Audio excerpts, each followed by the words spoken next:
ਸਤਿ ਸ਼੍ਰੀ ਅਕਾਲ ਸਾਰਿਆਂ ਨੂੰ। ਪੰਜਾਬ ਕਲਾਸਿਸ ਦੇ ਵਿੱਚ ਤੁਹਾਡਾ ਸਾਰਿਆਂ ਦਾ ਸਵਾਗਤ ਹੈ। ਜਿਵੇਂ ਕਿ ਆਪਾਂ ਸਾਰਿਆਂ ਨੂੰ ਪਤਾ ਹੈ ਕਿ ਥੋੜੇ ਦਿਨ ਪਹਿਲਾਂ ਈਟੀਟੀ ਦਾ ਸਿਲੇਬਸ ਅਨਾਉਂਸ ਹੋਇਆ ਹੈ ਤੇ ਹਰ ਵਾਰ ਦੀ ਤਰ੍ਹਾਂ ਇਸ ਵਾਰ ਵੀ ਜਿਹੜੀ ਸਾਇੰਸ ਹੈ ਉਹ 40 ਮਾਰਕਸ ਦੀ ਆਣੀ ਹੈ। मतलब 40 मार्क्स ਇੰਨੀ हैवी वेटेज आ कि जे तुसी ਇਹਨੂੰ डिटेल ਦੇ ਵਿੱਚ ਕੀਤਾ ਹੋਇਆ ਤਾਂ ਸਾਇੰਸ ਦੇ ਇੰਨੇ ਸਿੱਧੇ ਕੁਐਸਚਨ ਆਣੇ ਆ ਕਿ ਡਾਇਰੈਕਟ ਤੁਸੀਂ ਉਹਦੇ ਆਨਸਰ ਸੋਲਵ ਕਰ ਸਕਦੇ ਹੋ। ਤਾਂ ਆਪਾਂ ਕਿਸੇ ਵੀ ਕੋਈ ਤੇਜ਼ੀ 'ਚ ਨਹੀਂ ਜਾਣਾ, ਕੋਈ ਹਫੜਾ ਦਫੜੀ ਨਹੀਂ ਕਰਨੀ। ਸਾਇੰਸ ਨੂੰ ਆਪਾਂ ਡਿਟੇਲ ਦੇ ਵਿੱਚ ਪੜਾਂਗੇ, ਇੱਕ ਇੱਕ ਟੌਪਿਕ ਕਵਰ ਕਰਦੇ ਜਾਵਾਂਗੇ ਤਾਂ ਕਿ ਜਦੋਂ ਪੇਪਰ ਆਣਾ ਆਪਣੀ ਸਾਇੰਸ ਪੂਰੇ ਤਰੀਕੇ ਨਾਲ ਕਵਰ ਹੋਵੇ। ਤਾਂ ਅੱਜ ਆਪਾਂ ਕੀ ਕਰ ਰਹੇ, ਆਪਣੀ ਪ੍ਰੀਵੀਅਸ ਈਅਰ ਕੁਐਸਚਨ ਸੀਰੀਜ਼ ਹੈ। ਹੁਣ ਤੱਕ ਈਟੀਟੀ ਦੇ 2 ਐਗਜ਼ਾਮ ਹੋਏ ਨੇ ਤਾਂ ਅੱਜ ਦੇ ਆਪਾਂ ਲੈਕਚਰ ਦੇ ਵਿੱਚ ਈਟੀਟੀ ਦਾ ਪਿਛਲਾ ਐਗਜ਼ਾਮ ਡਿਸਕਸ ਕਰਾਂਗੇ। ਦੂਜੀ ਗੱਲ, ਜਿਹੜੇ ਸੋਲੂਸ਼ਨ ਨੇ ਉਹ ਤੁਹਾਨੂੰ ਬਹੁਤ ਮਿਲ ਜਾਣਗੇ ਮਾਰਕੀਟ ਦੇ ਵਿੱਚ, ਕੋਈ ਮਰਜ਼ੀ ਤੁਸੀਂ ਬੁੱਕ ਚੱਕ ਲਓ, ਡਾਇਰੈਕਟ ਇਹਨਾਂ ਸਵਾਲਾਂ ਦੇ ਆਨਸਰ ਪਏ ਨੇ। ਪਰ ਅੱਜ ਦੀ ਜਿਹੜੀ ਕਲਾਸ ਹੈ ਉਹਦਾ ਫਰਕ ਇਹ ਹੈ ਕਿ ਅੱਜ ਆਪਾਂ ਇੱਕ ਇੱਕ ਸਵਾਲ ਦੇ ਨਾਲ ਇੱਕ ਇੱਕ ਟੌਪਿਕ ਕਵਰ ਕਰਦੇ ਜਾਵਾਂਗੇ। ਇੱਕ ਕਲਾਸ ਦੇ ਵਿੱਚ 10 ਸਵਾਲ ਨੇ ਤਾਂ ਆਪਣੇ 10 ਟੌਪਿਕ ਕਵਰ ਹੋਣੇ ਚਾਹੀਦੇ ਨੇ ਤਾਂ ਕਿ ਕੱਲ ਨੂੰ ਅਗਰ ਪੇਪਰ ਦੇ ਵਿੱਚ ਇਹਨਾਂ ਕਿਸੇ ਟੌਪਿਕ ਦੇ ਵਿੱਚ ਕੁਐਸਚਨ ਰਿਪੀਟ ਹੁੰਦਾ ਹੈ ਜਾਂ ਕੁਐਸਚਨ ਥੋੜਾ ਜਿਹਾ ਬਦਲ ਕੇ ਆਂਦਾ ਹੈ, ਸਾਨੂੰ ਉਹਦਾ ਜਵਾਬ ਆਂਦਾ ਹੋਵੇ। ਤਾਂ ਕੋਈ ਜਲਦਬਾਜ਼ੀ ਨਹੀਂ ਕਰਨੀ, ਇੱਕ ਇੱਕ ਕੁਐਸਚਨ ਦੇ ਉੱਤੇ ਆਪਾਂ 5-5 6-6 ਮਿੰਟ ਲਾਵਾਂਗੇ, ਉਹਦਾ ਕਨਸੈਪਟ ਕਲੀਅਰ ਕਰਾਂਗੇ, ਉਹਦੇ ਡਿਟੇਲ ਡਿਸਕਸ਼ਨ ਕਰਾਂਗੇ। ਉਸ ਤੋਂ ਬਾਅਦ ਆਪਾਂ ਉਹਦੇ ਜਵਾਬ ਤੇ ਜਾਵਾਂਗੇ ਕਿ ਕੀ ਸਹੀ ਆਨਸਰ ਹੋ ਸਕਦਾ। ਤਾਂ ਆਪਾਂ ਅੱਜ ਦੀ ਜਿਹੜੀ ਕਲਾਸ ਹੈ ਉਹ ਸ਼ੁਰੂ ਕਰਦੇ ਹਾਂ। ਸਾਡਾ ਇਹ ਪਹਿਲਾ ਸਵਾਲ ਹੈ, which of the following are physical changes? ਇਹਨਾਂ ਵਿੱਚੋਂ ਕਿਹੜੀਆਂ ਭੌਤਿਕੀ ਤਬਦੀਲੀਆਂ ਹਨ? ਇਹਨਾਂ ਵਿੱਚੋਂ ਕਿਹੜੀਆਂ ਫਿਜ਼ੀਕਲ ਚੇਂजेस ਹਨ? ਇਹ ਜਦੋਂ ਆਪਾਂ ਕੁਐਸਚਨ ਸੋਲਵ ਕਰਨਾ ਹੈ ਤਾਂ ਸਭ ਤੋਂ ਪਹਿਲਾਂ ਸਾਨੂੰ ਪਤਾ ਹੋਵੇ ਕਿ ਫਿਜ਼ੀਕਲ ਚੇਂਜ ਕੀ ਹੁੰਦਾ ਹੈ ਤੇ ਕੈਮੀਕਲ ਚੇਂਜ ਕੀ ਹੁੰਦਾ ਹੈ। ਪਹਿਲੀ ਗੱਲ ਫਿਜ਼ੀਕਲ ਚੇਂਜ ਕੀ ਹੁੰਦਾ ਹੈ, ਦੂਜੀ ਗੱਲ ਕੈਮੀਕਲ ਚੇਂਜ ਕੀ ਹੁੰਦਾ ਹੈ। ਜਦੋਂ ਆਪਾਂ ਫਿਜ਼ੀਕਲ ਚੇਂਜ ਦੀ ਗੱਲ ਕਰਦੇ ਹਾਂ, ਕੋਈ ਵੀ ਇਹੋ ਜਿਹਾ ਚੇਂਜ ਜਿਹਨੂੰ ਆਪਾਂ ਦੇਖ ਸਕਦੇ ਹਾਂ ਤੇ ਸਿਰਫ ਉਹਦੀ ਸਟੇਟ ਬਦਲਦੀ ਹੋਵੇ ਉਹਨੂੰ ਕਹਿੰਦੇ ਆ ਫਿਜ਼ੀਕਲ ਚੇਂਜ। ਜਦੋਂ ਕਿਸੇ ਚੀਜ਼ ਦੇ ਵਿੱਚ ਕੋਈ ਕੈਮੀਕਲ ਰਿਐਕਸ਼ਨ ਹੁੰਦੀ ਹੈ, ਮਤਲਬ ਉਹ ਕਿਸੇ ਚੀਜ਼ ਨਾਲ ਰਿਐਕਟ ਕਰ ਗਿਆ ਜਾਂ ਕੋਈ ਹੋਰ ਐਟਮ ਆ ਕੇ ਉਹਦੇ ਨਾਲ ਜੁੜ ਗਿਆ, ਉਹ ਪਾਣੀ ਨਾਲ ਮਿਲ ਗਿਆ ਜਾਂ ਪਾਣੀ ਉਹਦੇ ਨਾਲ ਆ ਕੇ ਰਿਐਕਟ ਕਰ ਗਿਆ, ਉਹ ਹੁੰਦਾ ਹੈ ਕੈਮੀਕਲ ਚੇਂਜ। ਜਦੋਂ ਕਿਸੇ ਚੀਜ਼ ਦੇ ਵਿੱਚ ਕੋਈ ਕੈਮੀਕਲ ਰਿਐਕਸ਼ਨ ਹੋਗੀ ਉਹ ਹੁੰਦਾ ਹੈ ਕੈਮੀਕਲ ਚੇਂਜ।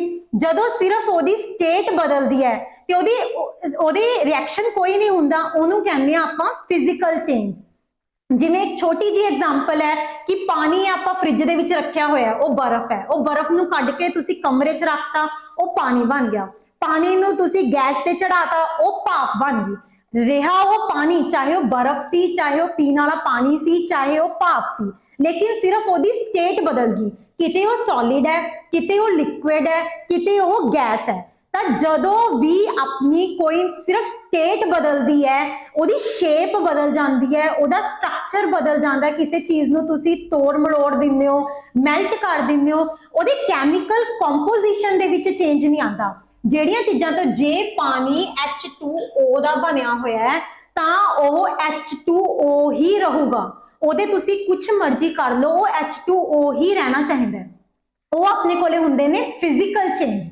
ਕੈਮੀਕਲ ਚੇਂਜ ਹੁੰਦਾ ਹੈ ਕਿ ਤੁਸੀਂ ਪਾਣੀ ਸੀਗਾ, ਇਹਦੇ ਨਾਲ ਕੁਝ ਰਿਐਕਟ ਕਰਾਤਾ, ਇਹ ਤੋਂ ਕਾਰਬੋਨੇਟ ਬਣ ਗਿਆ ਜਾਂ ਇਹ ਤੋਂ ਹਾਈਡਰੋਜਨ ਨਿਕਲ ਗਈ, ਆਕਸੀਜਨ ਨਿਕਲ ਗਈ, ਉਹ ਹੁੰਦੇ ਆਪਣੇ ਕੋਲੇ ਕੈਮੀਕਲ ਚੇਂਜ। ਤਾਂ ਹੁਣ ਆਪਾਂ ਨੂੰ ਪਤਾ ਚੱਲ ਗਿਆ ਕਿ ਫਿਜ਼ੀਕਲ ਤੇ ਕੈਮੀਕਲ ਚੇਂਜ ਦਾ ਫਰਕ ਕੀ ਹੈ। ਹੁਣ ਆਪਾਂ ਨੇ ਕੀ ਕੀਤਾ, ਚਾਰੋਂ ਆਪਸ਼ਨਸ ਨੂੰ ਮੋਟਾ-ਮੋਟਾ ਨਜ਼ਰ ਮਾਰੋ। Melting of iron, bending of iron, drawing a wire of iron, rusting of iron. ਸਾਨੂੰ ਇਸ ਸਵਾਲ ਦਾ ਜਵਾਬ ਨਹੀਂ ਪਤਾ। ਸਾਨੂੰ ਨਹੀਂ ਪਤਾ ਕਿ ਫਿਜ਼ੀਕਲ ਚੇਂਜ ਸਾਨੂੰ ਪਤਾ ਸੀਗਾ ਵੀ ਕੀ ਹੁੰਦਾ, ਕੋਈ ਕੈਮੀਕਲ ਰਿਐਕਸ਼ਨ ਨਹੀਂ ਹੋਣੀ ਚਾਹੀਦੀ। ਫਿਰ ਜਦੋਂ ਮੈਂ ਇਹ ਐਗਜ਼ਾਮਪਲ ਦੇਖੀ ਤਾਂ ਮੈਨੂੰ ਪਤਾ ਚੱਲਿਆ ਕਿ ਇੱਥੇ ਰਸਟਿੰਗ ਆਫ ਆਇਰਨ ਹੈ। ਆਇਰਨ ਨੂੰ, ਲੋਹੇ ਨੂੰ ਜੜ ਲੱਗਣੀ। ਲੋਹੇ ਨੂੰ ਜੜ ਕਦੋਂ ਲੱਗਦੀ ਹੈ? ਕੋਈ ਲੋਹਾ ਜਦੋਂ ਬਹੁਤ ਦੇਰ ਬਾਹਰ ਪਿਆ ਰਹਿੰਦਾ, ਉਹਦੇ ਤੇ ਮੀਂਹ ਹਨੇਰੀ ਆਉਂਦੀ ਰਹਿੰਦੀ ਹੈ ਜਾਂ ਆਪਾਂ ਉਹਨੂੰ ਪਾਣੀ 'ਚ ਰੱਖ ਦਿੰਦੇ ਹਾਂ ਤਾਂ ਉਦੋਂ ਉਸ ਲੋਹੇ ਨੂੰ ਜੜ ਲੱਗਦੀ ਹੈ। ਠੀਕ ਹੈ। ਰਸਟ ਹੁੰਦੀ ਹੈ ਉਦੋਂ ਹੈ ਜਦੋਂ ਜਿਹੜਾ ਆਇਰਨ ਹੈ ਉਹ ਪਾਣੀ ਨਾਲ ਰਿਐਕਟ ਕਰ ਜਾਂਦਾ ਹੈ ਤੇ ਆਕਸੀਜਨ ਨਾਲ ਰਿਐਕਟ ਕਰ ਜਾਂਦਾ ਹੈ। ਠੀਕ ਹੈ। ਲੋਹੇ ਨੂੰ ਜੜ ਉਦੋਂ ਲੱਗਦੀ ਹੈ ਜਦੋਂ ਲੋਹਾ ਪਾਣੀ ਨਾਲ ਰਿਐਕਟ ਕਰਦਾ ਤੇ ਹਵਾ ਦੇ ਵਿੱਚ ਬਹੁਤ ਦੇਰ ਰੱਖਿਆ ਰਹਿੰਦਾ ਹੈ। ਠੀਕ ਹੈ। ਤਾਂ ਇਹ ਆਪਣੇ ਕੋਲੇ ਇੱਕ ਕੈਮੀਕਲ ਚੇਂਜ ਹੈ। ਇਹ ਆਪਣੇ ਕੋਲੇ ਇੱਕ ਕੈਮੀਕਲ ਚੇਂਜ ਹੈ ਜਿਹਦੇ ਵਿੱਚ ਜਿਹੜੀ ਆਇਰਨ ਦੀ ਲੇਅਰ ਸੀਗੀ ਉਹਦੇ ਉੱਤੇ ਰਸਟ ਦੀ ਲੇਅਰ ਜੰਮ ਗਈ। ਆਇਰਨ ਆਕਸਾਈਡ ਦੀ ਜਿਹੜੀ ਲੇਅਰ ਹੈ ਉਹ ਲੋਹੇ ਦੇ ਉੱਤੇ ਜੰਮ ਜਾਂਦੀ ਹੈ, ਉਹਨੂੰ ਆਪਾਂ ਕਹਿੰਦੇ ਆ ਰਸਟਿੰਗ। ਤਾਂ ਰਸਟਿੰਗ ਆਪਣੇ ਕੋਲੇ ਇੱਕ ਕੈਮੀਕਲ ਚੇਂਜ ਹੋ ਗਿਆ। ਕੀ ਹੋ ਗਿਆ? ਕੈਮੀਕਲ ਚੇਂਜ ਹੋ ਗਿਆ। ਠੀਕ ਹੈ, ਹੁਣ ਇਹਨੇ ਕੀ ਕਿਹਾ, ਉਹਨੇ ਪੁੱਛਿਆ ਸੀ ਕਿਹੜੇ ਕਿਹੜੇ ਫਿਜ਼ੀਕਲ ਚੇਂਜ ਨੇ, ਯਾਨੀ ਕਿ ਆਪਣੇ ਆਪਸ਼ਨ ਦੇ ਵਿੱਚ ਸੈਕਿੰਡ ਨੰਬਰ ਆਣਾ ਨਹੀਂ ਚਾਹੀਦਾ, ਕਿਉਂਕਿ ਜਿਹੜੀ ਰਸਟਿੰਗ ਸੀ ਉਹ ਇੱਕ ਕੈਮੀਕਲ ਚੇਂਜ ਸੀ, ਲੋਹੇ ਨੂੰ ਜਰ ਲੱਗਣਾ ਇੱਕ ਕੈਮੀਕਲ ਚੇਂਜ ਸੀ, ਤਾਂ ਇਹ ਆਪਣੀ ਨਹੀਂ ਆਣੀ ਚਾਹੀਦੀ। ਤਾਂ ਇਹਦੇ ਵਿੱਚ ਸੈਕਿੰਡ ਆਪਸ਼ਨ ਹੈ, ਇਹ ਨਹੀਂ ਹੋ ਸਕਦਾ। ਇਹਦੇ ਚ ਸੈਕਿੰਡ ਆਪਸ਼ਨ ਹੈ, ਇਹ ਨਹੀਂ ਹੋ ਸਕਦਾ। ਇਹਦੇ ਚ ਸੈਕਿੰਡ ਆਪਸ਼ਨ ਹੈ, ਇਹ ਨਹੀਂ ਹੋ ਸਕਦਾ। ਤਾਂ ਆਪਸ਼ਨ ਕਿਹੜਾ ਬਚਿਆ ਆਪਣੇ ਕੋਲੇ? ਸੀ, ਜਿਹਦੇ ਚ ਫਸਟ, ਥਰਡ ਤੇ ਫੋਰਥ ਹੈ। ਦੂਜੇ ਇਹ ਦੇਖੋ, ਆਪਾਂ ਜਿਹੜੇ ਆਪਸ਼ਨ ਨੇ ਹਰ ਇੱਕ ਕੁਐਸਚਨ ਨੂੰ ਸੋਲਵ ਕਰਨ ਦੇ ਦੋ ਤਰੀਕੇ ਨੇ, ਜਾਂ ਤਾਂ ਤੁਹਾਨੂੰ ਸਿੱਧਾ ਜਵਾਬ ਪਤਾ ਹੈ, ਜਾਂ ਤੁਸੀਂ ਆਪਸ਼ਨਸ ਹੈ ਜਿਹੜੇ ਗਲਤ ਨੇ ਉਹਨੂੰ ਬਾਹਰ ਕੱਢਦੇ ਜਾਂਦੇ ਹੋ। ਹੁਣ ਮੈਨੂੰ ਨਹੀਂ ਪਤਾ ਸੀਗਾ, ਮੈਂ 4 ਆਪਸ਼ਨਸ ਦੇ ਵਿੱਚ ਨਹੀਂ ਉਲਝਣਾ ਸੀ। ਮੈਂ ਦੇਖਿਆ ਕਿ ਰਸਟਿੰਗ ਇੱਕ ਕੈਮੀਕਲ ਚੇਂਜ ਹੈ, ਇਹ ਨਹੀਂ ਹੋ ਸਕਦੀ, ਹੋਰ ਚਾਹੇ ਕੁਛ ਮਰਜ਼ੀ ਹੋਵੇ, ਇਹ ਨਹੀਂ ਹੋ ਸਕਦਾ। यानी कि सेकंड ऑप्शन अपने सॉल्यूशन दे विच नहीं आना चाहिए। ए कटता, बी कटता, डी कटता, बचिया केड़ा? सिर्फ सी। ठीक है, ये सवाल आपां नूं समझ आ गया। दूजे तरीके नाल देख लैंदे हां। पहला की है, आयरन है जिहड़ा वो मेल्ट हो रहा है, लोहा जदों पिघलदा है उहदे च कोई कैमिकल रिएक्शन नहीं हो रही, सिर्फ फिजिकल चेंज है। लोहा है, लोहे नूं बेंड करता, तुसीं ओहनूं तोड़ मरोड़ता, ओहदी सिर्फ स्टेट चेंज हो रही है, उहदे च कोई कैमिकल चेंज नहीं हो रहा। दूजा लोहा, लोहे ते तुसी हैमरिंग कर करके उन्होंने तार दे विच बदलता। ठीक है, तां हुण आपां नूं समझ आ गया कि जेड़ा जवाब अपना नहीं सी उहनूं आपां कट करदे गए ते एट द एंड अपने कोले सॉल्यूशन की आ जांदा है? सी। ये अपने कोले सही आंसर है। ठीक है, चलो जी अगे वधदे आपां। क्वेश्चन नूं आपां डिटेल दे विच डिस्कशन करांगे, कंसैप्ट समझांगे, फिर आपां ओहदे सॉल्यूशन ते जावांगे। हुण अपने कोले आंदा है अगला सवाल। If 32 gram of sulfur has X atoms, then the number of atoms in 32 gram of oxygen will be। उन्हें दे रखा है कि सल्फर का मास दे रखा है कि सल्फर दे अन्ने मास दे विच अन्ने एटम्स ने। फिर वो कहता कि ऑक्सीजन दे 32 ग्राम दे विच किन्ने एटम्स होंगे। सब तो पहला जो आपने आ देखा क्वेश्चन देखा, आपां नूं समझ आनी चाहिए है कि क्वेश्चन आया कित्थों है, मतलब किहड़े टॉपिक दे विचों आया, ताई आपां इहनूं सॉल्व करांगे। यही क्वेश्चन अपना आया है मोल कॉन्सैप्ट चों। कित्थों आया है? मोल कंसैप्ट दे विचों। ठीक है, जदों हुण आपां मोल कंसैप्ट नूं आपां डिटेल दे विच डिस्कस करांगे, क्योंकि मोल कंसैप्ट दा जिहड़ा सवाल है वो अपना कदे भी आ सकदा है, मतलब रिपीट हो सकदा है। क्वेश्चन अपने कोल अगे भी रिपीट हो सकदा है। जे तुसीं मोल कंसैप्ट नूं पूरी डिटेल दे विच पढ़ लिया, समझ लिया, तां तुसीं इहदे नाल रिलेटेड कोई मर्जी जिहड़ा सवाल है वो अटैम्प्ट कर सकदे हो। ठीक है, हुण अपने कोल आंदा है मोल कंसैप्ट। ठीक है, मोल कॉन्सैप्ट। मोल कंसैप्ट कहता है कि किसी भी चीज का जेड़ा मोलर मास है, किसी भी चीज का जेड़ा मोलर मास है उहदे विच एवोगैड्रो नंबर ऑफ एटम्स हुंदे हैं। की हुंदे हैं? Avogadro number of atoms. ठीक है, यही अपने को प्रीवियस ईयर क्लास है, तो इस करके मैं बहुत ज्यादा एवोगैड्रो नंबर की हुंदा है, मोलर मास की हुंदा है, इस चीज की डिस्कशन ते नहीं जा सकती। मैं अपना जिहड़ा दायरा है वो क्वेश्चन दे अराउंड रखूंगी, लेकिन कॉन्सैप्ट सारा पूरा कराऊंगी। एवोगैड्रो नंबर ऑफ एटम्स हुंदे ने। ठीक है, हुण अपने कोले कोई मर्जी अपने कोले एक एटम सी एक्स जेड ए। ठीक है, ये अपने कोले कोई भी एटम है, ए जेड की है इसका एटॉमिक नंबर, ए की है इसका एटॉमिक मास। ठीक है, तां जो इसका एटॉमिक मास है ਉਹਦੇ ਵਿੱਚ एवोगैड्रो नंबर ऑफ एटम्स ने। की ने ਉਹਦੇ ਵਿੱਚ एवोगैड्रो नंबर ऑफ एटम्स ने। ठीक है, एवोगैड्रो नंबर कितना होता है? 6.023 into 10 raised to power 23। Avogadro number of atoms कितने होंगे ने? 6.023 into 10 raised to power 23। किसी भी चीज का जेड़ा एटॉमिक मास है या मोलर मास है ਉਹਦੇ ਵਿੱਚ एवोगैड्रो नंबर ऑफ एटम्स होंगे ने। मोल कंसैप्ट ये कहता है ਕਿਸੇ ਵੀ ਚੀਜ਼ ਦਾ ਜੋ ਐਟੋਮਿਕ ਮਾਸ ਹੈ ਉਹਦੇ ਵਿੱਚ ਐਵੋਗੈਡਰੋ ਨੰਬਰ ਆਫ ਐਟਮਸ ਹੁੰਦੇ ਨੇ। ਸਿੰਪਲ ਆਪਣੇ ਕੋਲੇ ਮੋਲ ਕਨਸੈਪਟ ਇਹ ਕਹਿੰਦਾ। ਫੋਰ एग्जांपल, ठीक है, कार्बन 6 12, ठीक है, कार्बन ਦਾ 6 ਤੇ 12, ठीक है, इसका एटॉमिक मास कितना है 12। मोल कंसेप्ट कहता है कि 12 ग्राम ਦੇ ਵਿੱਚ ਐਵੋਗੈਡਰੋ ਨੰਬਰ ਆਫ ਐਟਮਸ ਨੇ। ਕਾਰਬਨ ਦੇ 12 ग्राम ਦੇ ਵਿੱਚ ਐਵੋਗੈਡਰੋ ਨੰਬਰ ਆਫ ਐਟਮਸ ਨੇ, ठीक है। ਜੇ ਮੈਂ ਕਾਰਬਨ ਦੀ ਜਗ੍ਹਾ ਕੀ ਲੈ ਲੈਂਦੀ ਆ, ਮੈਂ ਨਾਈਟ੍ਰੋਜਨ ਲੈ ਲਿਆ, ਨਾਈਟ੍ਰੋਜਨ ਦੇ 14 ग्राम ਦੇ ਵਿੱਚ ਐਵੋਗੈਡਰੋ ਨੰਬਰ ਆਫ ਐਟਮਸ ਨੇ।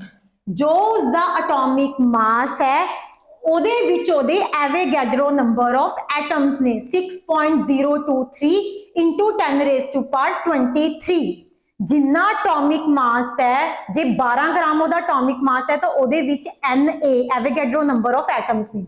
ਜੇ 14 ग्राम ਉਹਦਾ ਮਾਸ ਹੈ ਤਾਂ ਉਹਦੇ ਵਿੱਚ 14 ग्राम ਦੇ ਵਿੱਚ ਐਵੋਗੈਡਰੋ ਨੰਬਰ ਆਫ ਐਟਮਸ ਨੇ। ਸਿੰਪਲ ਕਨਸੈਪਟ ਹੈ, ਸਮਝ ਆ ਗਿਆ। ਹੁਣ ਆਪਾਂ ਆਪਣੇ ਸਵਾਲ ਤੇ ਜਾਵਾਂਗੇ। ਇਹ ਕਹਿੰਦਾ, ठीक है, मोल कंसेप्ट का क्वेश्चन सीगा। हुन समझो, कहंदा 32 ग्राम ऑफ सल्फर, ठीक है। पहली गल सल्फर दा अपने कोले ओ कितना हुंदा है, एटॉमिक नंबर 16, एटॉमिक मास कितना हुंदा है 32, ठीक है।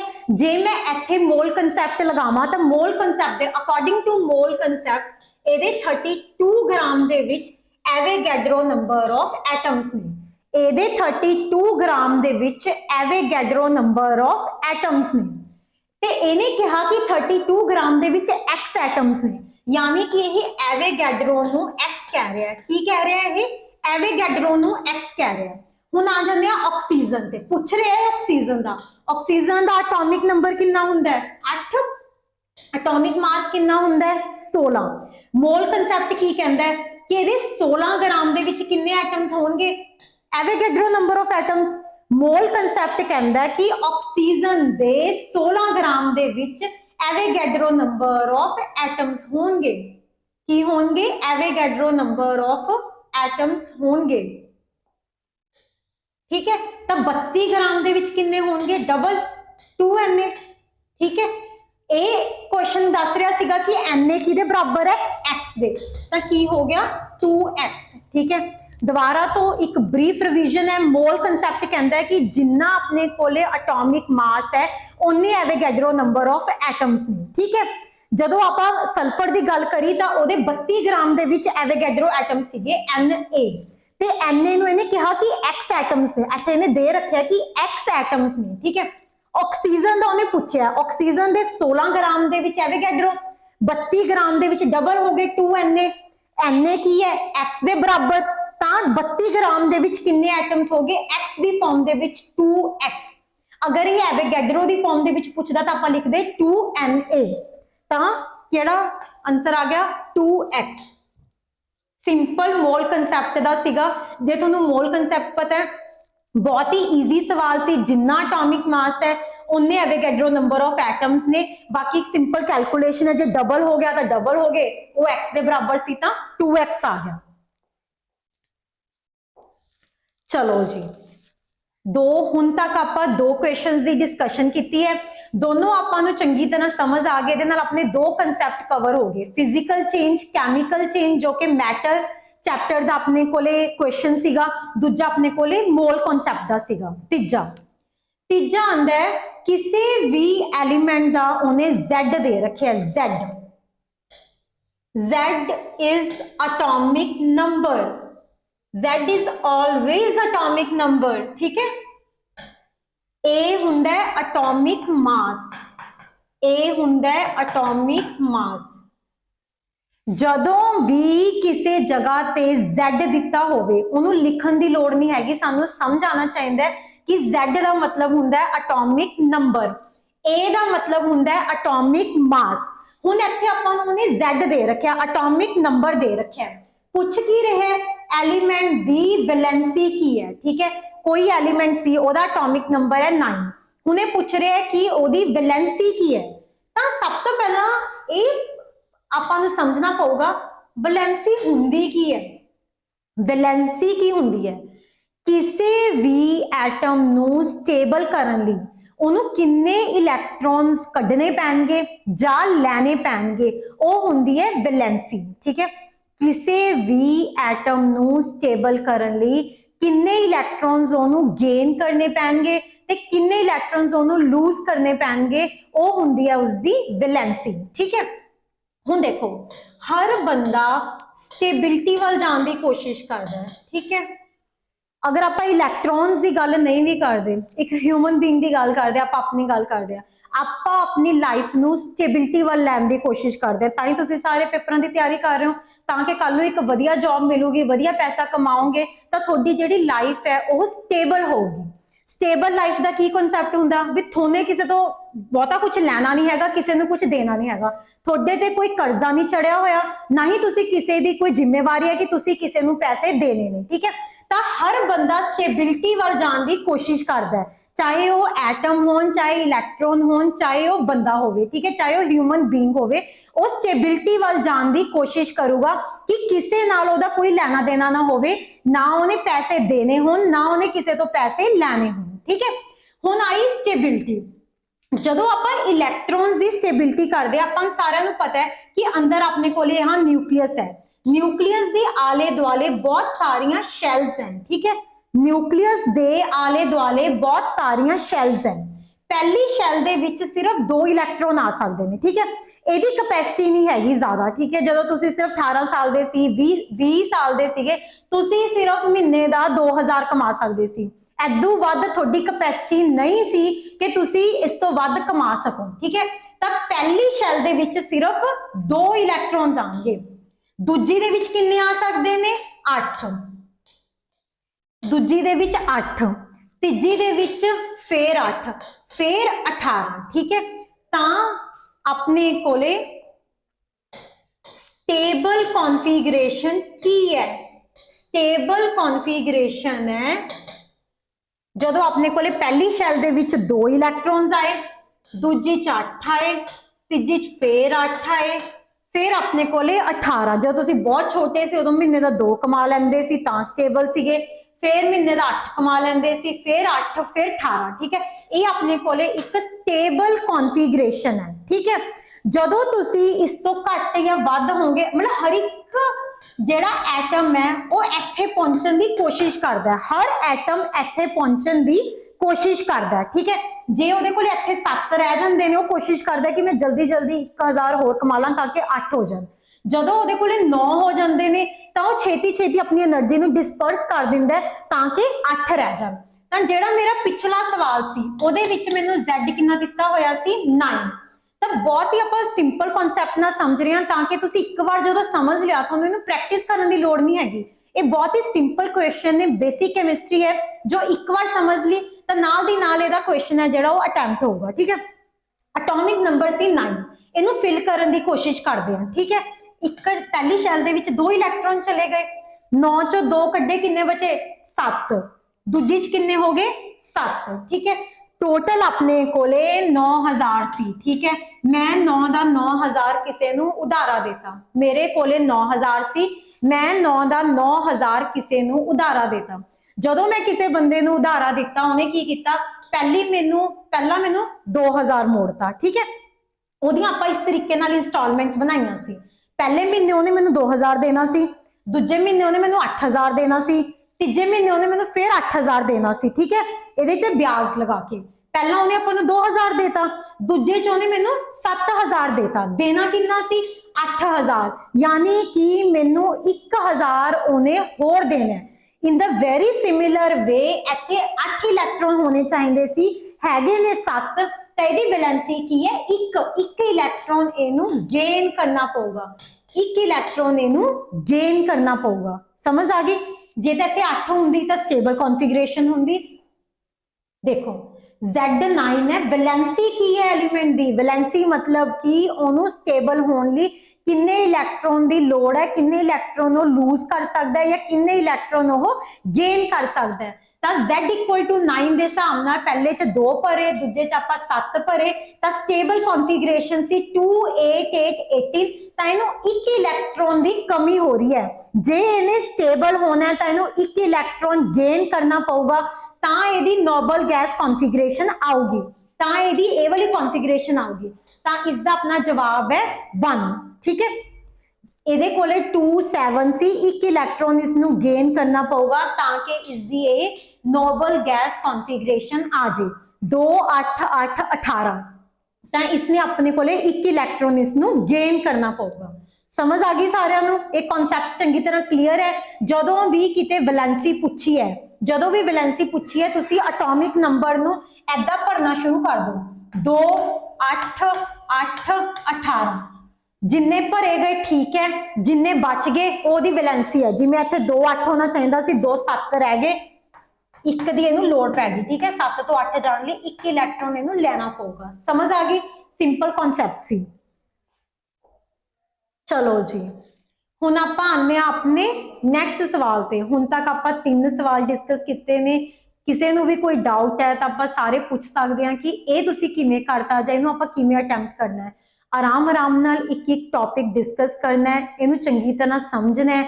आने वाले टाइम दे विच भी जिन्ने भी अपने टीचिंग दे एग्जाम है वो सारे एग्जाम्स लिए आप MCQs लैके आवांगे, उन्होंने जिहड़े डिटेल्ड चैप्टर वाइज स्टडी है उसनूं भी लैके आवांगे। ठीक है, लेकिन इस जिहड़ा प्लेटफॉर्म है इहदा फायदा की है कि इत्थे आपां तुहानूं साइंस सिखाउणी है। मोस्टली साइंस की कमी की है कि साइंस इंग्लिश दे विच पई है, सारी दी सारी साइंस है जिहड़ी वो अंग्रेजी दे विच अपने किताबां दे विच पई है।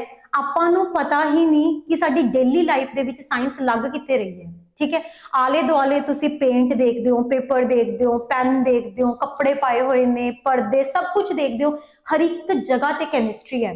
पॉलीमर केमिस्ट्री है, एप्लीकेशन केमिस्ट्री है, पेंट केमिस्ट्री है, हर जगह ते केमिस्ट्री है। बट सानू नहीं पता कि साडे किताबां च पढ़ाई हुई साइंस ते साडी डेली लाइफ दी साइंस दे विच फर्क की है, मतलब कि इनू कोरिलेट किद्दां करना है। तो इस प्लेटफॉर्म दे उत्ते आपां साइंस पढ़ांगे, बहुत ही देसी भाषा दे विच पढ़ांगे।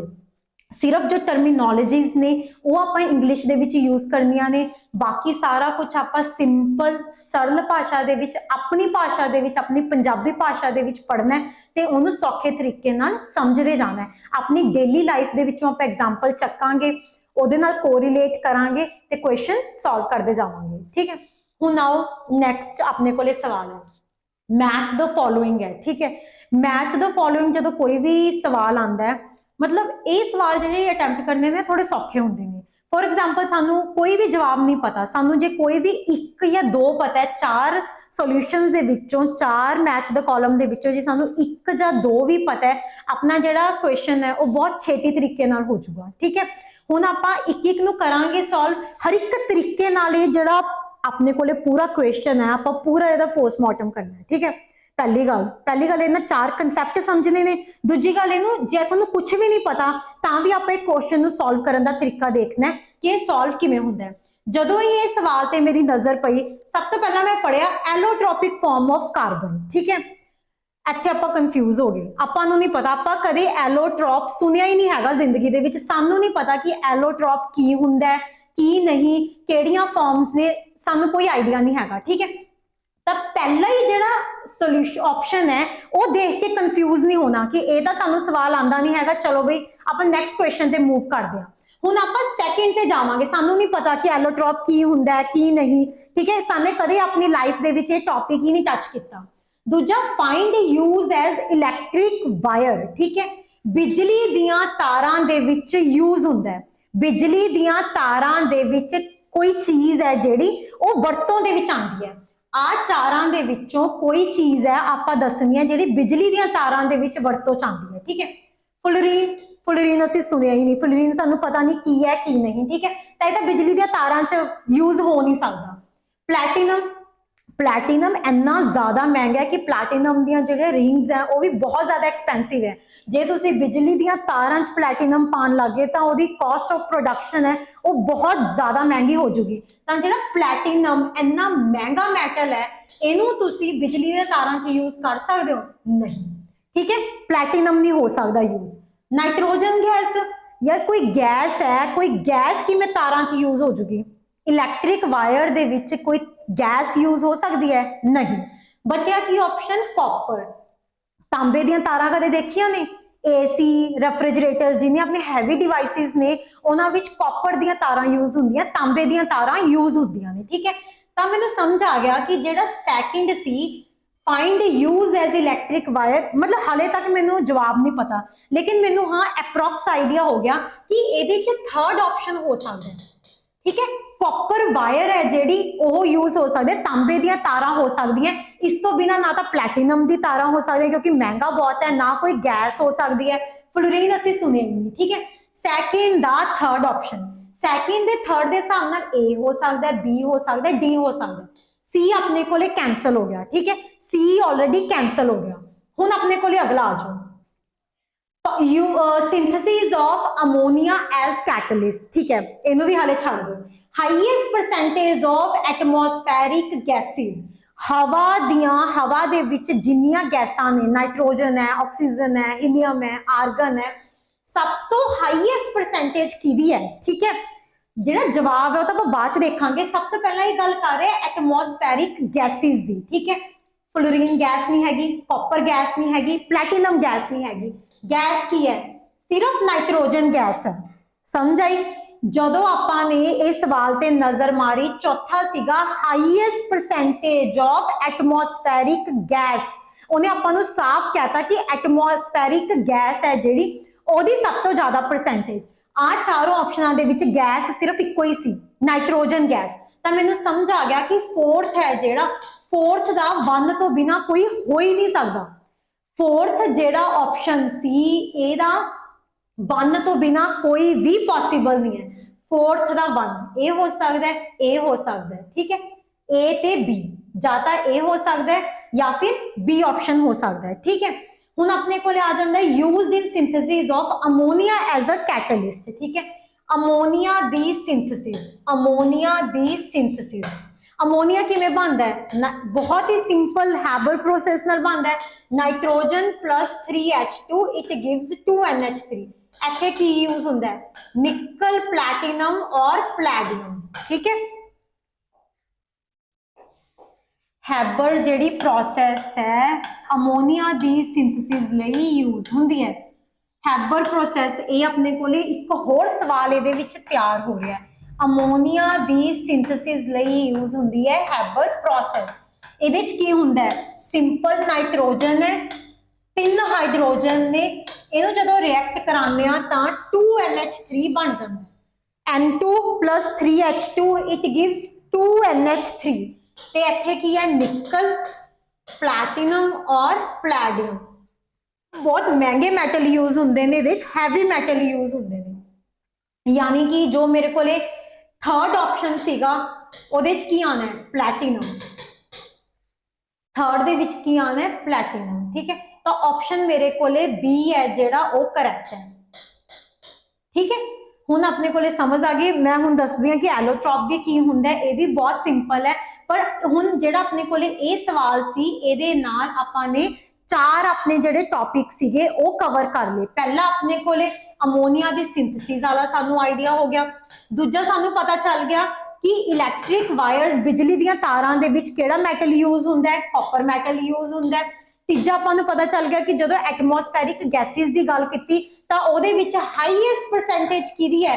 नाइट्रोजन दी, अप्रॉक्सीमेट 78%। ठीक है, अप्रॉक्सीमेट 78% जिहड़ी हवा दे विच है वो नाइट्रोजन हुंदी है। ठीक है, हुण जिहड़ा अपने कोले पहला ऑप्शन सी वो रह गया एलोट्रॉप्स।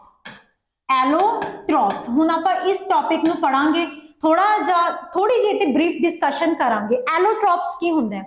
एलोट्रॉप्स कोई भी इस तरीके दी आपां कहांगे फॉर्म्स हुंदियां ने जिहदा जिहड़ा केमिकल कंपोजिशन है वो सेम है, केमिकल कंपोजिशन सेम है।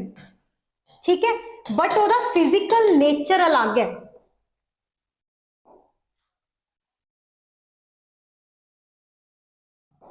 केमिकल कंपोजिशन सेम है, जे मैं कहा कि कोई चीज हाइड्रोजन की बनी है तो जिन्नियां एदियां 10 फॉर्म्स ने वो सारियां हाइड्रोजन तो बनिया होंगियां, ठीक है।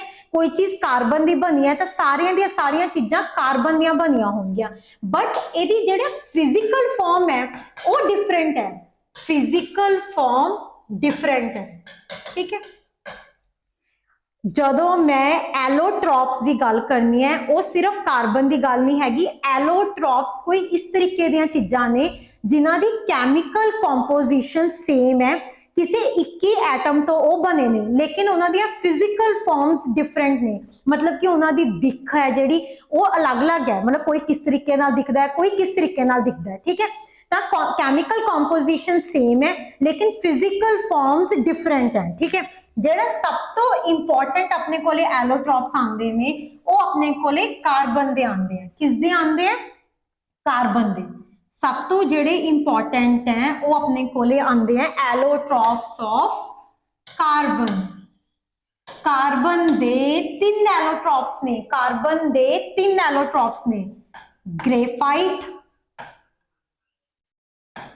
बेशक ये आप प्रीवियस ईयर क्वेश्चन कर रहे हैं, MCQs कर रहे हैं, लेकिन आप मैं शुरू दे विच कहा सी कि एक सवाल दे नाल आपां एक टॉपिक कवर करते जावांगे, इस करके आप एक सवाल दे उत्ते 5 तो 6 मिनट लगा रहे हैं ताकि नाल नाल तुहाडा एक कंसैप्ट क्लीयर हुंदा जावे, ठीक है। ग्रेफाइट, डायमंड, तीजा हैगा फ्लोरीन्स, फ्लोरीन्स C60। कार्बन दियां 3 एलोट्रॉप्स ने, डायमंड, ग्रेफाइट, फ्लोरीन्स। ये भी कार्बन का बनया, ये भी कार्बन का बनया, ये भी कार्बन का बनया। ग्रेफाइट वो है जो आपां नूं पेंसिल्स दे विच दिखदा है, ठीक है, जो कि बहुत सस्ता है। डायमंड की है जो कि बहुत महंगा है, 1 लाख का 1 कख का, ठीक है। एक चीज है जिहड़ी लख दी है, एक चीज है जिहड़ी जमा कख दी है, बट बनी कीते हुई है, दोनों कार्बन तो बने हुए हैं। केमिकल कंपोजिशन सेम है, केमिकल कंपोजिशन तीनों दी सेम है, तीनों कार्बन तो बने हुए हैं, लेकिन फिजिकल अपीयरेंस डिफरेंट है। ये पेंसिल का सिक्का है जिहड़ा कि बहुत स्लिपरी है, बहुत सस्ता है, ठीक है। क्यों? क्योंकि ये 2 लेयर्स होंदियां ने जिहड़े एक दूजे दे उत्ते स्लिप करदियां ने। जिहड़ा डायमंड है ये इन्ना हार्ड हुंदा है जिन्हों ईजिली तोड़िया नहीं जा सकता, बहुत महंगा हुंदा है। क्यों? क्योंकि ये टैट्राहेड्रल स्ट्रक्चर हुंदे ने, की हुंदे ने, टैट्राहेड्रल स्ट्रक्चर हुंदे हैं। ये ज्यादा लैवल दा है। कार्बन दे 3 एलोट्रॉप्स ने, डायमंड, ग्रेफाइट ते फ्लोरीन्स, तीनों कार्बन तो बने ने, केमिकल कंपोजिशन सेम है लेकिन फिजिकल अपीयरेंस डिफरेंट है। एक पेंसिल का सिक्का है ਉਹਦੇ ਵਿੱਚ भी कार्बन है, एक अपने को हीरा है, डायमंड है ਉਹਦੇ ਵਿੱਚ भी कार्बन है, एक अपने को बॉल लाइक स्ट्रक्चर है फ्लोरीन्स ਉਹਦੇ ਵਿੱਚ भी कार्बन है, ठीक है। ये क्वेश्चन अपना सॉल्व हो गया। ਇਹਦਾ ਜਿਹੜਾ आंसर ਸੀਗਾ ਉਹ ਸੀਗਾ B, एलोट्रॉप्स ऑफ कार्बन 1 ਦੇ ਨਾਲ 4 आ गया। इलैक्ट्रिक वायर ਦੇ ਵਿੱਚ यूज ਕਿਹਦਾ ਹੁੰਦਾ ਹੈ, ਕਾਪਰ ਦਾ। अमोनिया कैटलिस्ट ਕਿਹੜਾ यूज ਹੁੰਦਾ है, प्लैटिनम। एटमॉस्फेरिक गैसेस ਦੇ ਵਿੱਚ ਸਭ ਤੋਂ ਜ਼ਿਆਦਾ परसेंटेज ਕਿਹਦੀ है, नाइट्रोजन दी, ठीक है। चलो जी हुण आपां आने लास्ट सवाल दे, अगले सवाल दे उत्ते आपां आने। जिहड़ा अगला सवाल है वो हैगा सोप मिसल्स दे। ये सवाल जे तुसीं सॉल्व करना है, इहदी बैकग्राउंड समझना बहुत जरूरी है। इहदे विच भी तुहानूं जो तक कंसैप्ट नहीं क्लीयर हुंदा, जे मैं क्वेश्चन खोल रखिया, जे मैं तुहानूं सीधा इहदे ते टिक मारदा बई ए जिहड़ा ए ऑप्शन है वो सही है, ਤੁਹਾਨੂੰ नहीं पता कि ए ऑप्शन किदां सही है, तो अज आपां इहनूं डिटेल दे विच इसे करके पढ़ रहे हैं ताकि जदों तुसीं ए जिहड़ी सीरीज है अपना 1 घंटा इस ते इन्वेस्ट कर रहे हो तो तुहानूं 1 घंटे दे विच एटलीस्ट अपने कोले 5 तो 7 कंसैप्ट अपने घरे लैके जाओ, अपने दिमाग दे विच बिठा के जाओ कि कल नूं कोई क्वेश्चन रिपीट हुंदा है जां कल नूं कोई भी क्वेश्चन सेम आ जांदा है, तुसीं ओहदा मिंटो मिंटी ओहदा आंसर दे सको, ठीक है। अगला सवाल अपना सोप मिसल ते, ठीक है। इस सवाल नूं सॉल्व करन तो पहला आपां नूं पता होना चाहिए मिसल्स की हुंदे। जदों भी आपां इस सवाल दा जवाब देना सी सानू पता होना चाहिए कि मिसल्स की हुंदे ने, ठीक है। सब तो पहला जदों भी अपना कोई कपड़ा गंदा हो जाता उत्ते कोई ऑयल लग जाता है, कोई ग्रीस लग जाती है या खराब हो जाता है तो उन्होंने आपां डिटर्जेंट नाल सर्फ नाल धोने आ, ठीक है। सर्फ आपां कहंदे हैं कि सर्फ का तो वरतदे हैं ताकि जिहड़ा कपड़े दे उत्ते ऑयल लग्या होया है सर्फ ओनू बाहर खिंच लिया, समझ आई। तो जिहड़ा अपने कोले ऑयल सीगा, ऑयल की हुंदे ने, ऑयल हुंदे ने लॉन्ग फैटी एसिड्स, ऑयल ਹੁੰਦੇ ਨੇ ਲੌਂਗ ਫੈਟੀ ਐਸਿਡ, मतलब कि बहुत लंबियां कार्बन ਦੀਆਂ ਚੇਨਾਂ ਨੇ। ਜਿਹੜਾ ਆਪਣੇ ਕੱਪੜੇ ਦੇ ਉੱਤੇ ਦਾਗ ਲੱਗਿਆ ਹੋਇਆ ਹੈ, ਤੇਲ ਲੱਗਿਆ ਹੋਇਆ ਹੈ, ਗਰੀਸ ਲੱਗਿਆ ਹੋਇਆ ਹੈ, ਕਿਸੇ ਵੀ ਤਰੀਕੇ ਆਪਣਾ ਕੱਪੜਾ ਗੰਦਾ ਹੋ ਗਿਆ, ਉਹਦੇ ਤੇ ਕੀ ਪਿਆ? ਲੰਬੀਆਂ ਕਾਰਬਨ ਦੀਆਂ ਚੇਨਸ ਪਈਆਂ ਨੇ, ਬਹੁਤ ਲੰਬੀ ਲੰਬੀ ਕਾਰਬਨ ਦੀਆਂ ਚੇਨਸ ਨੇ, ਲੌਂਗ ਫੈਟੀ ਐਸਿਡਸ ਹੈ। ਇਧਰਲੇ ਪਾਸੇ ਉਹਨੂੰ ਆਪਾਂ ਧੋ ਕਿਹਦੇ ਨਾਲ ਰਹੇ ਹਾਂ? ਸੋਪ ਨਾਲ, ਠੀਕ ਹੈ। ਸੋਪ ਹੋ ਗਿਆ, ਡਿਟਰਜੈਂਟ ਹੋ ਗਿਆ, ਕੋਈ ਵੀ ਇਹੋ ਜਿਹੀ ਚੀਜ਼ ਹੋ ਗਈ, ਠੀਕ ਹੈ। ਸੋਪ ਕੀ ਹੁੰਦੇ ਨੇ? ਇਹਨਾਂ ਵਿੱਚ ਲੰਬੀਆਂ ਕਾਰਬਨ ਦੀਆਂ ਚੇਨਸ ਤਾਂ ਹੁੰਦੀਆਂ ਨੇ, ਪਰ ਇੱਥੇ ਆਪਣੇ ਕੋਲੇ ਕੋਈ ਪੋਲਰ ਹੈਡ ਹੁੰਦਾ ਹੈ, ਇਹਨੂੰ ਕਹਿੰਦੇ ਆਪਾਂ ਪੋਲਰ ਹੈਡ। ਇਹ ਹੁੰਦਾ ਆਪਣੇ ਕੋਲੇ ਨॉन ਪੋਲਰ ਚੇਨ, ਠੀਕ ਹੈ। ਸਾਬਣ ਦੀ ਜਦੋਂ ਆਪਾਂ ਗੱਲ ਕਰਦੇ ਹਾਂ ਤਾਂ ਜਿਹੜੀ ਆਪਣੀ ਸੋਪ ਹੈ, ਸੋਪ ਦੇ ਵਿੱਚ ਆਪਣੇ ਕੋਲੇ ਲੰਬੀਆਂ ਲੰਬੀਆਂ ਕਾਰਬਨ ਦੀਆਂ ਚੇਨਸ ਨੇ, ਤੇ ਉਹਦੇ ਜਿਹੜੇ ਐਂਡ ਤੇ ਜਿਵੇਂ Na ਪੋਜ਼ਿਟਿਵ ਲੱਗ ਰੱਖਿਆ ਜਾਂ ਕੋਈ ਮਰਜ਼ੀ ਮੈਟਲ ਲੱਗ ਰੱਖਿਆ, ਉਹਦੇ ਐਂਡ ਤੇ ਪੋਲਰ ਹੈਡ ਲੱਗ ਰੱਖਿਆ, ਠੀਕ ਹੈ। ਇਹਦੇ ਐਂਡ ਤੇ ਲੱਗਿਆ ਹੋਇਆ ਪੋਲਰ ਹੈਡ, ਤੇ ਇੱਧਰ ਆਪਣੇ ਕੋਲੇ ਆ ਜਾਂਦੀ ਹੈ ਨॉन ਪੋਲਰ ਚੇਨ, ਠੀਕ ਹੈ। ਇਹ ਹੋ ਗਈ ਸੋਪ, ਇਹ ਹੋ ਗਿਆ ਆਇਲ। ਹੁਣ ਤੀਜੀ ਗੱਲ, ਜਦੋਂ ਆਪਾਂ ਤੀਜੀ ਗੱਲ ਯਾਦ ਕਰਦੇ ਹਾਂ ਤਾਂ ਆਪਾਂ ਨੂੰ ਇੱਕ ਕਨਸੈਪਟ ਹੈ ਜਿਹੜਾ ਉਹ ਬਹੁਤ ਹੀ ਸਿੰਪਲ ਹੈ, ਲਾਈਕ ਡਿਸੋਲਵਸ ਲਾਈਕ, ਠੀਕ ਹੈ। ਜਦੋਂ ਤੁਸੀਂ 10 ਬੰਦਿਆਂ 'ਚ ਬੈਠੇ ਹੋ ਤਾਂ ਤੁਸੀਂ ਉਸ ਬੰਦੇ ਨਾਲ ਬਹਿਣਾ ਪ੍ਰੈਫਰ ਕਰੋਗੇ ਜਿਹਦੇ ਨਾਲ ਤੁਹਾਡੀ ਥਿੰਕਿੰਗ ਮੈਚ ਕਰਦੀ ਹੋਊਗੀ, ਜਿਹਦੇ ਨਾਲ ਤੁਹਾਡਾ ਨੇਚਰ ਮੈਚ ਕਰ ਰਿਹਾ, ਠੀਕ ਹੈ, ਜਿਹੜਾ ਤੁਹਾਡੀ ਸਮਝ ਦਾ ਬੰਦਾ ਤੁਹਾਡੇ ਵਾਂਗੂ ਸੋਚਦਾ ਹੈ। ਤਾਂ ਲਾਈਕ ਡਿਸੋਲਵਸ ਲਾਈਕ, ਇੱਕੋ ਜਿਹੇ ਜਿਹੜੇ ਬੰਦੇ ਨੇ ਉਹ ਆਪਸ ਦੇ ਵਿੱਚ ਜ਼ਿਆਦਾ ਰਚ ਮਿਚਦੇ ਨੇ, ਇੱਕੋ ਜਿਹੇ ਬੰਦੇ ਨੇ ਜਿਹੜੇ ਉਹ ਇੱਕ ਦੂਜੇ ਦੇ ਜ਼ਿਆਦਾ ਨੇੜੇ ਬੈਠਣ ਦੀ ਕੋਸ਼ਿਸ਼ ਕਰਦੇ ਨੇ, ਉਹਨਾਂ ਦੇ ਗੱਲਾਂ ਬਾਤਾਂ ਹੋਣ ਦੇ ਜਿਹੜੇ ਚਾਂਸਿਸ ਨੇ ਉਹ ਵੀ ਜ਼ਿਆਦਾ ਹੁੰਦੇ ਨੇ। ਲਾਈਕ ਡਿਸੋਲਵਸ ਲਾਈਕ, ਠੀਕ ਹੈ। ਲਾਈਕ ਮੀਨਸ ਇੱਕੋ ਜਿਹੇ ਜਿਹੜੇ ਬੰਦੇ ਨੇ ਉਹ ਇੱਕ ਦੂਜੇ ਨਾਲ ਜ਼ਿਆਦਾ ਰਚ ਮਿਚਦੇ ਨੇ ਤੇ ਇੱਕ ਦੂਜੇ ਨਾਲ ਜ਼ਿਆਦਾ ਰਹਿਣ ਦੀ ਕੋਸ਼ਿਸ਼ ਕਰਦੇ ਨੇ, ਠੀਕ ਹੈ। ਸਿਮਿਲਰਲੀ ਤਾਂ ਲਾਈਕ ਡਿਸੋਲਵ ਲਾਈਕ ਦੇ ਅਕੋਰਡਿੰਗ ਜਿਹੜਾ ਪੋਲਰ ਹੈ ਉਹ ਪੋਲਰ ਵੱਲ ਜਾਣ ਦੀ ਕੋਸ਼ਿਸ਼ ਕਰੂਗਾ, ਜਿਹੜਾ ਨॉन ਪੋਲਰ ਹੈ ਉਹ ਨॉन ਪੋਲਰ ਵੱਲ ਜਾਣ ਦੀ ਕੋਸ਼ਿਸ਼ ਕਰੂਗਾ। ਸਮਝ ਆਏ? ਜਿਹੜਾ ਪੋਲਰ ਚੀਜ਼ ਹੈ, ਚਾਰਜ ਚੀਜ਼ ਹੈ, ਪਲੱਸ ਮਾਈਨਸ ਹੈ, ਜੇ ਇੱਥੇ ਪਲੱਸ ਸਾਈਨ ਹੋਇਆ ਉਹ ਮਾਈਨਸ ਵੱਲ ਭੱਜ ਕੇ ਪਊਗਾ, ਠੀਕ ਹੈ। ਕੋਈ ਮਾਈਨਸ ਸਾਈਨ ਹੈ ਉਹ ਪਲੱਸ ਵੱਲ ਭੱਜ ਕੇ ਪਊਗਾ, ਯਾਨੀ ਕਿ ਜਿਹੜਾ ਪੋਲਰ ਗਰੁੱਪ ਹੈ ਉਹ ਪੋਲਰ ਦੇ ਨੇੜੇ ਜਾਣ ਦੀ ਕੋਸ਼ਿਸ਼ ਕਰੂਗਾ, ਨॉन ਪੋਲਰ ਗਰੁੱਪ ਨॉन ਪੋਲਰ ਦੇ ਨੇੜੇ ਜਾਣ ਦੀ ਕੋਸ਼ਿਸ਼ ਕਰੂਗਾ। ਯਾਨੀ ਕਿ ਜਿਹੜੀ ਆਹ ਕਾਰਬਨ ਦੀ ਚੇਨ ਹੈ ਉਹ ਆਇਲ ਦੇ ਨੇੜੇ ਜਾਣ ਦੀ ਕੋਸ਼ਿਸ਼ ਕਰਦੀ ਹੈ, ਠੀਕ ਹੈ। ਤੇ ਜਿਹੜਾ ਇਹਦਾ ਪੋਲਰ ਹੈਡ ਹੈ ਇਹ ਪਾਣੀ ਦੇ ਨੇੜੇ ਜਾਣ ਦੀ ਕੋਸ਼ਿਸ਼ ਕਰਦਾ, ਕਿਉਂ? ਪਾਣੀ 'ਚ ਕੀ ਹੈ? H ਪੋਜ਼ਿਟਿਵ ਹੈ ਤੇ OH ਨੈਗੇਟਿਵ ਹੈ, ਪਾਣੀ ਵੀ ਪੋਲਰ ਹੈ। ਸਮਝ ਆਈ? ਪਾਣੀ ਵੀ ਪੋਲਰ ਹੈ ਤੇ ਜਿਹੜਾ ਆਪਣੀ ਸੋਪ ਦਾ ਹੈਡ ਹੈ ਉਹ ਵੀ ਪੋਲਰ ਹੈ, ਤੇ ਜਿਹੜੀ ਇਹਦੀ ਟੇਲ ਹੈ, ਜਿਹੜੀ ਇਹਦੀ ਟੇਲ ਹੈ ਉਹ ਨॉन ਪੋਲਰ ਹੈ ਤੇ ਆਇਲ ਵੀ नॉन ਪੋਲਰ ਹੈ। ਸਮਝ ਆਈ? ਦੇਖੋ ਆਇਲ ਹੋ ਗਿਆ नॉन ਪੋਲਰ, ਠੀਕ ਹੈ, ਪਾਣੀ ਹੋ ਗਿਆ ਪੋਲਰ, ਜਿਹੜੀ ਸੋਪ ਸੀਗੀ, ਸੋਪ ਦਾ ਜਿਹੜਾ ਹੈਡ ਸੀ ਉਹ ਹੋ ਗਿਆ ਪੋਲਰ, ਜਿਹੜੀ ਇਹਦੀ ਟੇਲ ਸੀਗੀ ਉਹ ਹੋ ਗਈ नॉन ਪੋਲਰ। ਕੱਪੜਾ ਇੱਥੇ ਆਪਣੇ ਕੋਲੇ ਆਇਲ ਕੱਪੜਾ, ਠੀਕ ਹੈ, ਤਾਂ ਆਪਣੇ ਕੋਲੇ ਜਿਹੜੀ ਚੇਨ ਹੈ ਉਹ ਇੱਧਰ ਨੂੰ ਆਇਲ ਵੱਲ ਜਾਣ ਦੀ ਕੋਸ਼ਿਸ਼ ਕਰੂਗੀ, ਠੀਕ ਹੈ, ਉਹ ਆਇਲ ਵੱਲ ਜਾਣ ਦੀ ਕੋਸ਼ਿਸ਼ ਕਰੂਗੀ, ਤੇ ਜਿਹੜਾ ਆਪਣੇ ਕੋਲੇ ਪੋਲਰ ਹੈਡ ਹੈ ਉਹ ਬਾਹਰ ਪਾਣੀ ਵੱਲ ਜਾਣ ਦੀ ਕੋਸ਼ਿਸ਼ ਕਰੂਗਾ। ਸਮਝ ਆਈ? ਇਸ ਤਰੀਕੇ ਨਾਲ ਇਹਨੂੰ ਮਿਸਲਸ ਕਹਿੰਦੇ ਨੇ, ਜਿਹੜੇ ਇਸ ਤਰੀਕੇ ਦੀ ਸਟਰਕਚਰ ਹੈ ਇਸਨੂੰ ਆਪਾਂ ਮਿਸਲਸ ਕਹਿੰਦੇ ਆ, ਜਿੱਥੇ ਵੀ ਮਿਸਲ ਲਿਖਿਆ ਹੋਵੇ। ਲੇਕਿਨ ਤੁਹਾਨੂੰ ਬੈਕਗ੍ਰਾਉਂਡ ਸਮਝ ਆਇਆ ਕਿ ਇਹ ਪੋਲਰ ਹੈਡ ਹੈ ਜੋ ਪਾਣੀ ਵੱਲ ਜਾਣ ਦੀ ਕੋਸ਼ਿਸ਼ ਕਰ ਰਿਹਾ, ਇਹ ਆਪਣੇ ਕੋਲੇ ਨॉन ਪੋਲਰ ਚੇਨਸ ਨੇ ਜਿਹੜੀਆਂ ਆਇਲ ਵੱਲ ਜਾਣ ਦੀ ਕੋਸ਼ਿਸ਼ ਕਰ ਰਹੀਆਂ ਨੇ। ਸਮਝ ਆਈ? ਚਲੋ ਜੀ, ਹੁਣ ਦੇਖੋ ਕਹਿੰਦਾ ਸੋਪ ਮਿਸਲ ਦੇ ਵਿੱਚ ionic end of soap, ionic end ਦਾ ਮਤਲਬ ਹੈ ਜਿਹੜਾ ਪੋਲਰ ਐਂਡ ਹੈ ਸੋਪ ਦਾ, ਇਹ ਕਹਿੰਦਾ is on the surface of cluster, cluster ਦੇ ਸਰਫੇਸ ਤੇ ਹੈ, ਜਦਕਿ ਜਿਹੜੀਆਂ ਕਾਰਬਨ ਚੇਨ ਨੇਗੀਆਂ ਉਹ ਇੰਟੀਰੀਅਰ ਆਫ ਦਾ ਕਲਸਟਰ ਨੇ। ਹੁਣੇ ਜੋ ਮੈਂ ਤੁਹਾਨੂੰ ਅਗਲੀ ਸਲਾਈਡ ਦੇ ਵਿੱਚ ਇੱਕ ਡਾਇਗਰਾਮ ਬਣਾਈ ਸੀ ਉਹ ਇਸ ਤਰੀਕੇ ਦੀ ਸੀਗੀ, ਇਹਨੂੰ ਮਿਸਲਸ ਕਿਹਾ ਸੀ ਮੈਂ। ਜਦੋਂ ਵੀ ਮਿਸਲ ਆ ਜਾਂਦਾ ਹੈ ਤੁਹਾਡੇ ਦਿਮਾਗ ਦੇ ਵਿੱਚ ਇਹ ਕਲੀਅਰ ਹੋਵੇ, ਠੀਕ ਹੈ, ਤੁਹਾਨੂੰ ਕੋਈ ਬਹੁਤਾ ਪੜਨ ਦੀ ਲੋੜ ਨਹੀਂ ਹੈਗੀ, ਬਟ ਤੁਹਾਨੂੰ ਇਹ ਪਤਾ ਚੱਲ ਗਿਆ ਵੀ ਇਹ ਆਇਲ ਹੈ, ठीक है। तो यह कहता कि ਜਿਹੜਾ पोलर एंड है वो क्लस्टर के सरफेस से है, ਜਿਹੜੀਆਂ कार्बन ਦੀਆਂ ਚੇਨਾਂ ਨੇ ਉਹ क्लस्टर के इंटीरियर ने, अंदर की तरफ ने। बिल्कुल सही कह रहे हैं।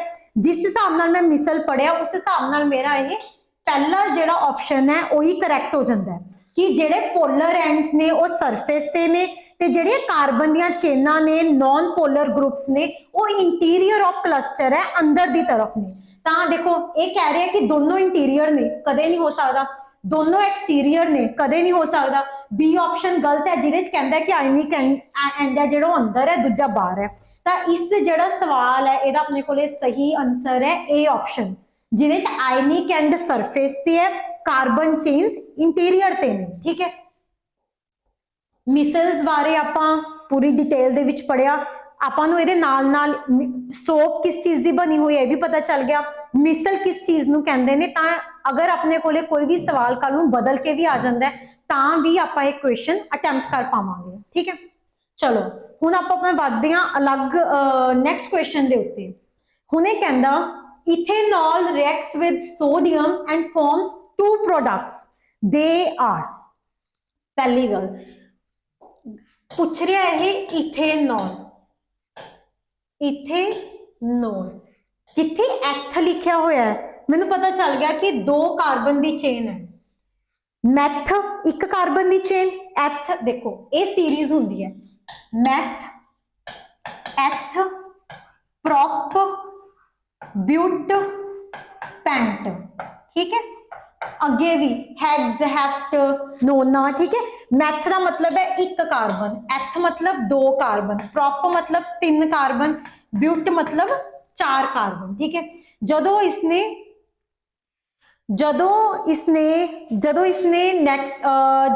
इथेनॉल की गल की तो ये दो कार्बन होंगे।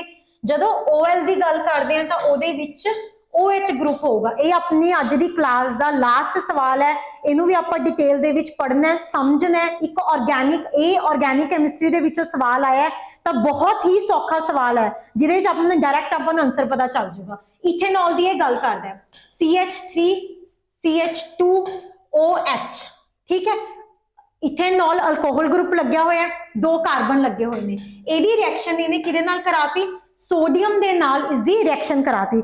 बहुत ही देख के ही आपां पता चल रहा है साफ कि ये की हो सकता है। CH इथों हाइड्रोजन है जिहड़ा वो बाहर निकल जाऊगा। ठीक है। हाफ हाइड्रोजन बाहर निकलिया, CH3CH2ONA, CH3CH2ONA, ethanol CH3CH2OH reacts with sodium। जदों सोडियम नाल रिएक्ट करता है तो की बनता है CH3CH2। मतलब मोस्टली गैसेस के निकलने के चांस सब तो ज्यादा होंगे हैं, हाइड्रोजन है, ऑक्सीजन है, इन्हां दे निकलण दे जिहड़े चांसेस ने वो सब तो ज्यादा होंगे हैं क्योंकि इन्हां दी काइनेटिक एनर्जी बहुत ज्यादा होंदी है। ठीक है। इथों सिंपल हाइड्रोजन निकलिया तो ये प्रोडक्ट बन गया। ये प्रोडक्ट का नाम की है, सोडियम इथोक्साइड। दो कार्बन ने एथ ते सोडियम इथोक्साइड एंड हाइड्रोजन। देखो ऑक्सीजन वाला तो हो नहीं सकता सी क्योंकि ऑक्सीजन किसी भी तरीके निकल नहीं सकता। हाइड्रोजन एक छोटा मॉलिक्यूल है, ये निकलने की टेंडेंसी ज्यादा, तो हाइड्रोजन निकलूगा। फिर ये पूछता है सोडियम इथेनोएट। सोडियम इथेनोएट होंदा है सोडियम एसीटेट, सोडियम एसीटेट। ठीक है। एसीटेट ग्रुप केड़ा होंदा है, ए वाला। दो ऑक्सीजन आ ही नहीं सकते हैगे तो यह हो नहीं सकता। तो अपने कोले जेड़ा आंसर है वो अपने कोले आऊगा सोडियम, अपने कोले आंसर है सोडियम इथोक्साइड प्लस हाइड्रोजन। तो अज दी अपनी क्लास दे विच आपां 8 तो लैके 9 क्वेश्चन डिस्कस किए हैं। सारे सवाल आप डिटेल दे विच डिस्कस किए हैं। 8 कंसैप्ट अज तुसीं अपने घरे लैके जा रहे हो। इनू जे तुसीं एक बारी जिहड़ी क्लास है उन्हें दोबारा पढ़ोगे तो 8 के 8 जो कॉन्सैप्ट ने वो क्लीयर हो जाएंगे। तो आने वाले टाइम के भी आप टीचिंग नाल रिलेटेड सारिया क्लासेस ऐदा ही लैके आवांगे। तो पंजाब क्लासेस नाल तुसीं बने रहो। तो धन्यवाद सारिਆਂ ਦਾ।